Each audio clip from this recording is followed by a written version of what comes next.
Hello everybody and welcome to another edition of the Weekly Rant. If you've been watching my show the last few weeks, I've been a complete sellout. A decent amount of PokerStars and shameless self-promotion. well, Howard's Lucky Week. Stealing the Rewards from the unholy trinity of Platinum Star Supernova Elite was PokerStars.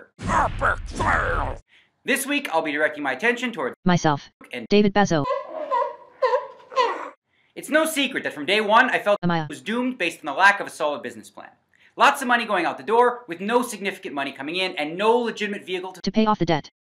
There were a lot of good people working towards Supernova Elite rewards. And while I empathize with them, I hope they didn't put all their eggs into that fragile basket.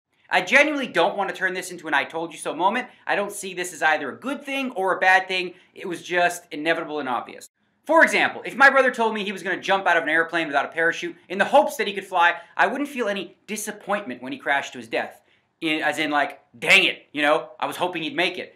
I'd be saddened by the loss, of course. I mean, he is my brother, but not because I saw any hope. I'd be sad simply because he chose to do something so foolish. There's two ways to look at this story. On the one hand, PokerStars took in all this money. High rake. Players, staff, and media apparently were treated very well.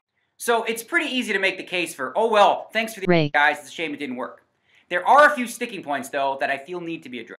PokerStars Posted the cream of the crop in terms of poker talent. There's no question about it. There was virtually no dead money in them, aside from the rake back added by PokerStars. In addition to that, the players who chose to earn Supernova Elite were also promised high rake back next year. For a lot of players, that rake back could sway their decision to participate. Being a professional poker player has always been about getting the best of it, and that usually means looking to avoid high rake and instead look for high rake back at 180k pop against many of the world's best. Deciding to go for Supernova Elite, no easy decision, but the advertised 2-year rewards certainly help.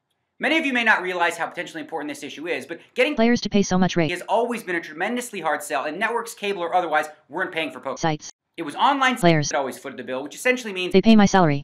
Poker players don't have much patience for bullshit. PokerSars failure to deliver on their promises or even be ethical, for that matter, will make any future poker pros or fish have an even more difficult time deciding to try poker. This is bad for all of us. Based on what I'm hearing from a trusted source, David Bezos, they had enough money to cover at least debt payment, but mismanaged their finances and somehow are left with $15,000.